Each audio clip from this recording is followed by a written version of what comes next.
नमस्कार, big breaking news में आपका स्वागत है। मैं हूं आपके साथ सुमित गुप्ता। बुलेटिन की शुरुआत में बड़ी खबर बीकानेर से, जहां दर्दनाक सड़क हादसा हुआ है। हादसे में 3 लोगों की मौत हो गई। ट्रक मोटरसाइकिल में भिड़ंत, बच्ची समेत 3 लोगों की मौके पर मौत। देर रात बामनवाली धेरेरा गांव के बीच ये हादसा हुआ। बड़ी खबर बीकानेर से, सड़क हादसा, 3 लोगों की मौत और मृतकों में एक बच्ची भी शामिल।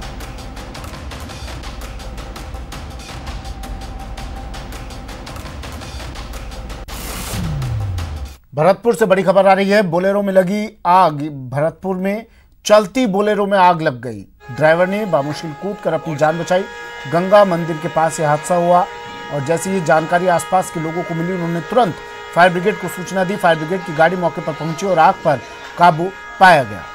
ये तस्वीरें भरतपुर से, चलती गाड़ी में आग लगी। गाड़ी इसने यहाँ पे लगाई थी सिटी ट्रेडर्स के आगे। उसके बाद तुरंत मेरे घर से तुरंत पानी या चाय पी के ये घर से निकला है और गाड़ी लेके सीसीटीवी कैमरे लगे हुए सब जगह। उसके बाद कैमरे लगे हुए हैं। इसके बाद इसने मुझको फोन किया है कि चाचा कि गाड़ी में आग लग गई है। ये गोवर्धन बर्तन भंडार की दुकान में यहाँ पे गाड़ी में आग लगी हुई है। मैंने इससे ये कहा था कि तुरंत गाड़ी से निकल। मैं भग के आया, जब तक गाड़ी में आग पकड़ ली। ये मैटर है भाई साहब। और गाड़ी में आग किसने लगाई है कि चलती में लगी है ये पता नहीं। ये मेरे पास घर में बैठा हुआ था। और अब बात सवाई माधोपुर की, जहां खंडार थाना इलाके के बाड़पुर गांव में बाड़े में एक व्यक्ति का शव फंदे से लटका हुआ मिला। इस घटना के बाद इलाके में सनसनी फैल गई। परिजनों की सूचना पर खंडार थाना पुलिस मौके पर पहुंची। मृतक बाड़पुर निवासी हेमराज गुजर है। जानकारी के मुताबिक हेमराज हर रोज बाड़े में सोने के लिए जाता था, लेकिन आज सुबह जब वो घर नहीं लौटा तो उसकी पत्नी उसे बुलाने बाड़े में गई, जहां हेमराज का शव बाड़े में लगे टीन शेड के पाइप में फंदे से लटका मिला। फिलहाल पुलिस मामले की जांच में जुट गई है।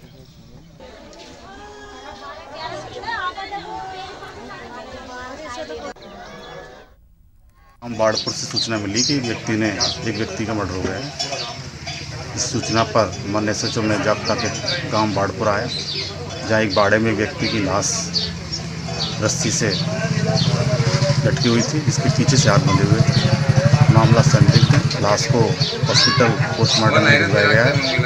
परिजनों द्वारा रिपोर्ट देने पर दर्ज कर अग्रिम कार्रवाई। जयपुर से इस वक्त की बड़ी खबर आ रही है। डेयरी कलेक्शन एजेंट लूटकांड का खुलासा हो गया है। जयपुर में डेयरी कलेक्शन एजेंट से लूटपाट की वारदात को अंजाम दिया गया था। अब इस वारदात का पुलिस ने खुलासा कर 2 बदमाशों को गिरफ्त में लिया है। भरतपुर से दोनों आरोपियों को गिरफ्तार कर लिया है पुलिस ने। 3 बदमाशों ने एजेंट के सिर पर वार कर लूट की वारदात को अंजाम दिया था। एजेंट के साथ 8.5 लाख रुपए की लूट की गई थी।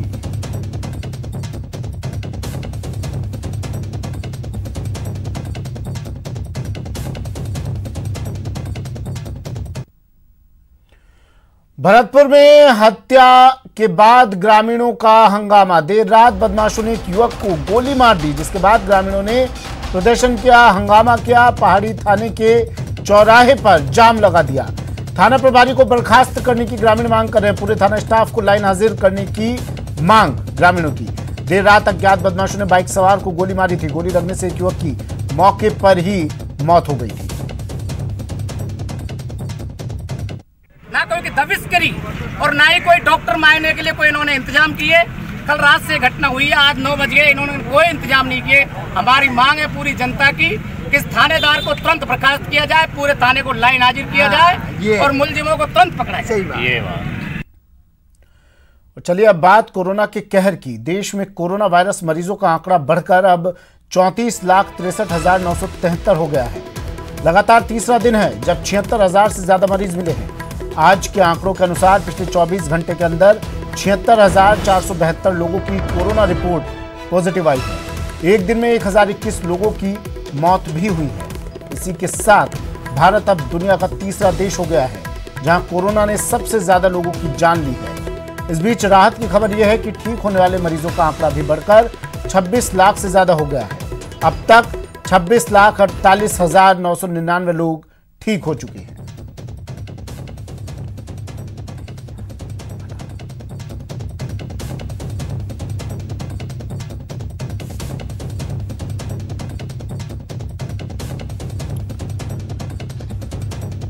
वडोदरा में कोरोना की तेज रफ्तार।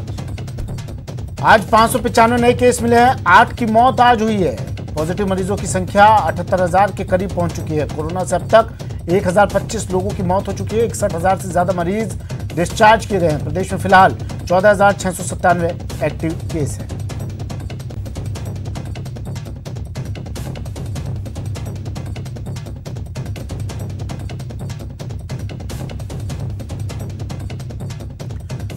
वडोदरा में कुल केस 77,965, एक्टिव 14,697 केस।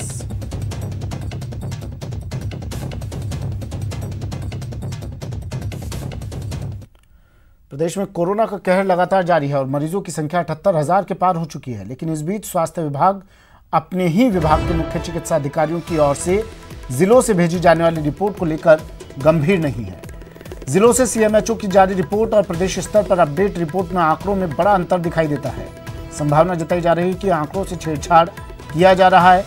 स्वास्थ्य विभाग की आईडीएसपी सेल की यह जिम्मेदारी है कि वो जिलों से आने वाली रिपोर्ट को आधिकारिक तौर पर समायोजित कर जारी करें। लेकिन हालात ये है कि जिलों से सीएमएचओ को भेजी जाने वाली रिपोर्ट को गंभीरता से नहीं लिया जा रहा, क्योंकि प्रदेश स्तर पर विभाग की ओर से कोरोना पर जो अपडेट सुबह 10:30 बजे और शाम 8:30 बजे रिपोर्ट जारी की जाती है, उसमें और जिलों से मिलने वाले आंकड़ों में काफी अंतर होता है।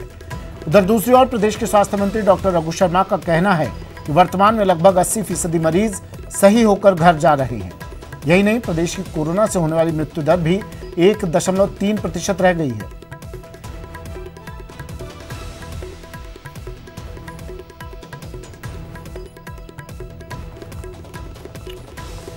प्रदेश स्तर की रिपोर्ट भी ठीक नहीं है। कोरोना के मामले लगातार बढ़ते जा रहे हैं और स्थानीय रिपोर्ट तक ठीक नहीं आ रही है। रिपोर्ट में गड़बड़ी दिखाई दे रही है।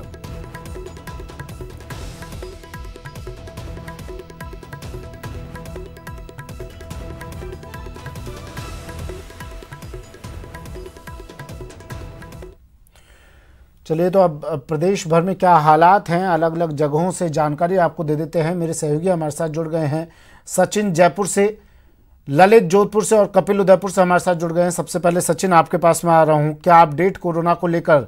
आंकड़े लगातार बढ़ते जा रहे हैं। अब पॉजिटिव, अब मरीजों की बात नहीं, अब आंकड़ों की बात ही हमें करनी होगी। सचिन, ये आंकड़े बढ़ते जा रहे हैं। बिल्कुल सुमित, जिस तरह से अगर प्रदेश के आंकड़ों को देखें तो इस समय 78,000 के आसपास आंकड़े पहुंच चुके हैं, क्योंकि आज जो सुबह 10:30 बजे की रिपोर्ट जारी हुई है उसमें 77,965 पॉजिटिव कुल पाए गए हैं। इसमें अगर हम बात करें राजधानी जयपुर की तो पिछले 12 घंटे में 110 नए पॉजिटिव आए हैं, साथ ही 2 मौतें दर्ज हुई हैं। इस तरह से ये कहा जा सकता है कि जो मौतें हैं वो लगातार जयपुर में दर्ज हो रही हैं, क्योंकि पिछले एक हफ्ते में रोजाना जो है वो 3-3 मौतें दर्ज हो रही थी। आज सुबह भी जिस तरह से 2 मौतें दर्ज हुई हैं और अभी पूरा दिन पड़ा, तो ऐसे में कहा जा सकता है कि जहां एक और प्रदेश में जिस तरह से कोरोना का जो संक्रमितों का आंकड़ा है वो लगातार बढ़ रहा है, दूसरी ओर खुद चिकित्सा स्वास्थ्य मंत्री जो हैं डॉक्टर रघु शर्मा वो ये कहते हैं कि जो पॉजिटिव मरीज हैं उनका आंकड़ा भले ही बढ़ रहा हो, लेकिन जिस तरह से प्रदेश में रिकवरी रेट है, करीब 80% मरीज जो हैं वो ठीक हो रहे हैं लगातार, और मौतों की अगर दर की बात अगर हम करें तो वो भी 1.3 बनी हुई है, जो कि राष्ट्रीय दर के मुकाबले काफ़ी कम है, क्योंकि राष्ट्रीय मौतों की दर जो है वो 1.8 है। ऐसे में चिकित्सा मंत्री का ये कहना है कि राज्य सरकार का ये प्रयास है कि ये जो मौतों का दर है उसको किस तरह से शून्य पे लाया जाए, इसी की प्रायोरिटी जो है वो अब सरकार की है। पहले सरकार कहती थी कि इसे 1 से नीचे लाया जाएगा, लेकिन कल ही जो बयान जारी किया है चिकित्सा मंत्री ने, उनका ये कहना है कि इसे शून्य पर लाने की प्रायोरिटी अब सरकार की है। इसके अलावा अगर हम जांचों की बात करें तो 22 लाख से ज़्यादा हो चुकी हैं जांचें इस समय प्रदेश में, और जो क्षमता की बात करें पूरे प्रदेश में चिकित्सा एवं स्वास्थ्य विभाग की तो 51,650 जांचें जो हैं वो रोज की जा सकती हैं। इतनी क्षमता जो है प्रदेश ने विकसित कर ली है, और प्रदेश में चूंकि जांचों की संख्या भी बढ़ी है तो ऐसे में पॉजिटिव केसेस का लगातार सामने आना भी जारी है। तो ऐसे में पूरा चिकित्सा एवं स्वास्थ्य विभाग इस बात की कोशिश कर रहा है कि ज़्यादा से ज़्यादा लोगों की जांचें हों, ज़्यादा से ज़्यादा कोरोना केसेस जो हैं वो सामने आए ताकि उनका समय पर इलाज हो, और जो मोर्टेलिटी की बात है, जो मृत्यु की बात है, वो किस तरह से शून्य पर आए उसकी कवायद जारी है। चिकित्सा मंत्री कह रहे हैं 80% मरीज ठीक होकर घर जा रहे हैं, आंकड़े कुछ और कह रहे हैं। या आंकड़ों में झोलमाल क्यों है सचिन?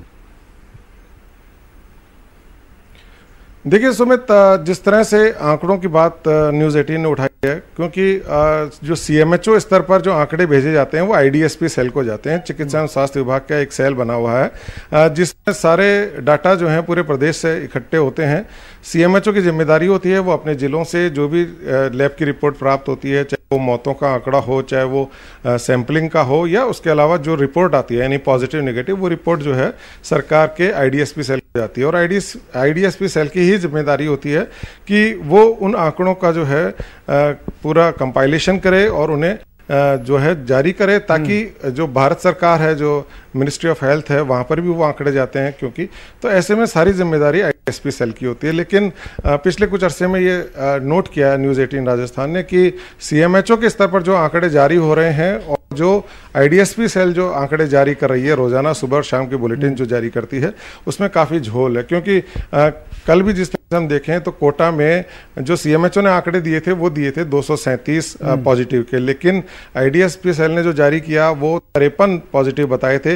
इसी तरह से अगर हम आज भी अगर हम देखें तो जो अन्य टॉप 10 जो जिले हैं उनमें अगर हम देखें तो काफ़ी कुछ फर्क है। जैसे नागौर में 77 बताए गए, लेकिन जो कहानी है वहाँ पे आंकड़ों की वो कुछ और ही कहती है। चाहे जोधपुर हो, चाहे उदयपुर। जोधपुर से ललित हमारे साथ जुड़े हुए हैं और उदयपुर से कपिल शिमाली। ललित, ये जोधपुर नंबर 1 ही बना रहेगा? रेस में लगातार आगे चल रहा है जोधपुर, जयपुर, जोधपुर लगातार रेस चल रही है इनकी। क्या वजह है, क्यों यहाँ पर लगातार आंकड़े बढ़ते जा रहे हैं?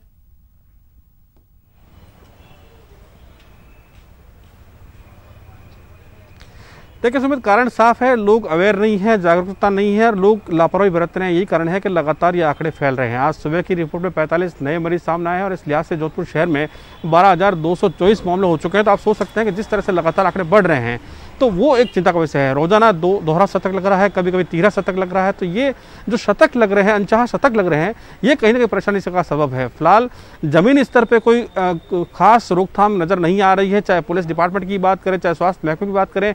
और यही कारण है कि जब जमीनी स्तर पे कोई रोक टोक नहीं होगी, जैसे लॉकडाउन के दौरान हुआ करती थी, तो वैसे अब लोग लापरवाह हो चुके हैं, ना मास्क लगा रहे हैं, ना सोशल डिस्टेंसिंग की पालना हो रही है। और यही कारण है कि लगातार ये आंकड़े बढ़ रहे हैं। ठीक है कपिल, उदयपुर का क्या हाल है?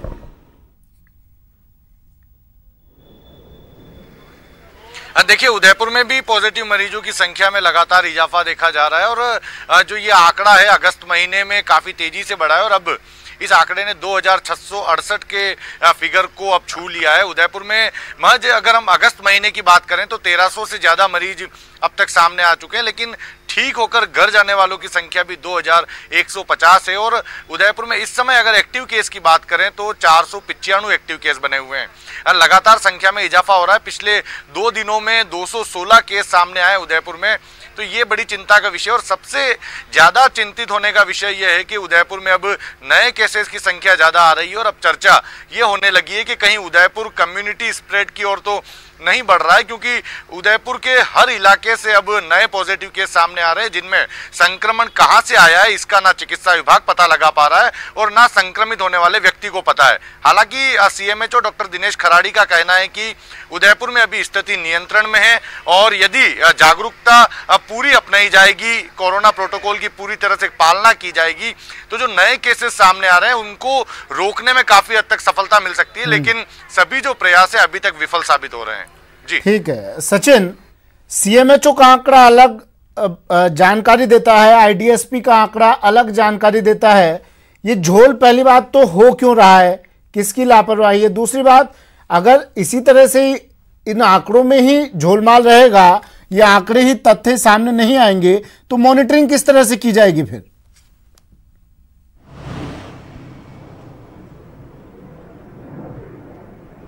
खेल चल रहा है तो आखिर इसके पीछे की वजह क्या है? अगर इसको देखें काफ़ी अच्छे तरीके से तो इसमें देखने में आता है कि जो जिले में जो सीएमएचओ सैंपलिंग करवाता है वहाँ पर जो जांच का काम होता है, क्योंकि इस समय प्रदेश में 22 जो है प्रयोगशाला जो है वो स्थापित हो चुकी हैं। खास करके जो 22 जिले हैं वो अब ऐसे जिले हैं जहां पर कि कोविड की जांच हो रही है और जल्दी ही जो अन्य जिले हैं वहां पर भी जांच की सुविधा बढ़ेगी। तो ऐसे में ये लाजमी है कि जो पॉजिटिव जो मरीज हैं उनकी संख्या भी बढ़ने वाली है, क्योंकि जब सैंपलिंग ज़्यादा होगी, जांचें ज़्यादा होंगी अधिक से अधिक, तो वो सैंपलिंग अधिक होने से उसकी रिपोर्ट्स भी जो है पॉजिटिव अगर हैं तो वो ज़्यादा सामने आएंगे।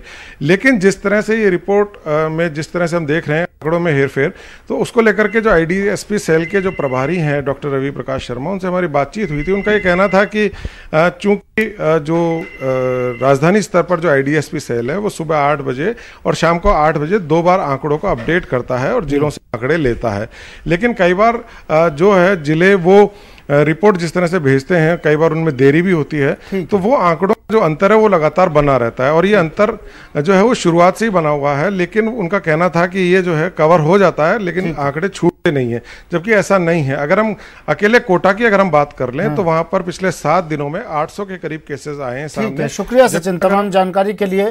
कपिल और ललित आपका भी शुक्रिया तमाम जानकारी के लिए। वक्त एक ब्रेक का है, ब्रेक के बाद बात करेंगे मुर्दे की गवाही की।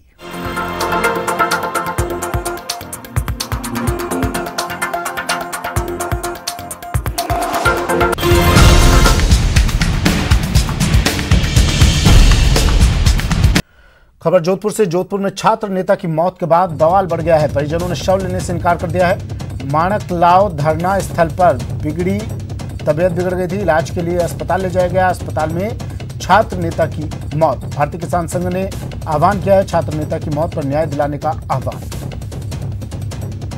मां पड़ाव स्थल पर किसान पुखराज की तबीयत बिगड़ने और उसे अस्पताल ले जाने के बाद उसकी मृत्यु हो गई। बहुत दुख घटना है, उसको श्रद्धा सुमन अर्पित करते हैं और पुखराज जी के परिवार के साथ भारतीय किसान संघ और पूरा किसान परिवार साथ खड़ा है। पुखराज जी के परिवार को न्याय दिलाने के लिए हर संभव संघर्ष करेंगे और परिजनों ने मोर्चरी से शव लेने से तब तक मना किया जब तक कि परिवार को सहायता नहीं मिले और परिवार को न्याय नहीं मिले। आज राष्ट्रीय खेल दिवस है। अलवर और जैसलमेर में भी खेल दिवस पर कार्यक्रम आयोजित किया गया। अलवर में इंदिरा गांधी स्टेडियम में राष्ट्रीय खेल दिवस मनाया गया। श्रम मंत्री टीकाराम जूली ने कार्यक्रम का उद्घाटन किया। वहीं जैसलमेर में खेल दिवस के मौके पर इंडोर स्टेडियम में कार्यक्रम हुआ जिसमें कई खिलाड़ी और अधिकारी शामिल हुए। जयपुर में राज्य क्रीड़ा परिषद की ओर से सवाई मानसिंह स्टेडियम में राष्ट्रीय खेल दिवस मनाया गया। इस मौके पर स्टेडियम में हॉकी मैच भी आयोजित किया गया। कार्यक्रम के दौरान खेल मंत्री अशोक चांदना मौजूद रहे। चांदना ने हॉकी मैदान पर उतरकर खिलाड़ियों की हौसला अफजाई की। साथ ही खेल परिषद की ओर से मेजर ध्यानचंद को श्रद्धांजलि दी गई और ध्यानचंद के योगदान को याद किया गया। तो वो जो देगा, जो ईश्वर का स्वागत करें। राष्ट्रीय खेल दिवस के मौके पर कोरोना गाइडलाइन का पालन करते हुए इंदिरा गांधी स्टेडियम में खेल दिवस मनाया गया। श्रम मंत्री टीकाराम जूली ने कार्यक्रम का उद्घाटन किया। वहीं मिनी मैराथन का आयोजन किया गया जिसके बाद विजेताओं को पुरस्कार भी दिए गए। देखिए, सर्वप्रथम तो राष्ट्रीय खेल दिवस की सब लोगों को बधाई, शुभकामनाएं। और मैं कहना चाहूँगा कि हॉकी के जादूगर मेजर ध्यानचंद जी के जयंती के अवसर पर ये राष्ट्रीय खेल दिवस का आयोजन किया जाता है। और मेजर ध्यानचंद जी का जो इतिहास रहा है हम सब लोग जानते हैं कि किस प्रकार से उन्होंने हमारे देश को हॉकी के अंदर एक पहचान दिलाई। और कहते हैं कि जब मेजर ध्यानचंद जी खेलते थे हॉकी तो बॉल उनकी स्टिक से ऐसे चिपकती थी जैसे मानो चुंबक लगा हुआ हो। हम लोगों ने खेल दिवस का आयोजन आज किया और छोटे से रूप में किया, ज़्यादा बड़ा आयोजन नहीं किया। और मंत्री महोदय जी को शॉर्ट नोटिस पे उनको सूचना दी कि आप प्लीज़ हमारे साथ आशीर्वाद दें बच्चों को। और ना ही उनको कोई खाने की चीज़ बंटवाने के लिए सब मना कर दिया था। दूरी बना के और कोरोना को ध्यान में रखते हुए हमने एक वॉक डिस्टेंस वाली।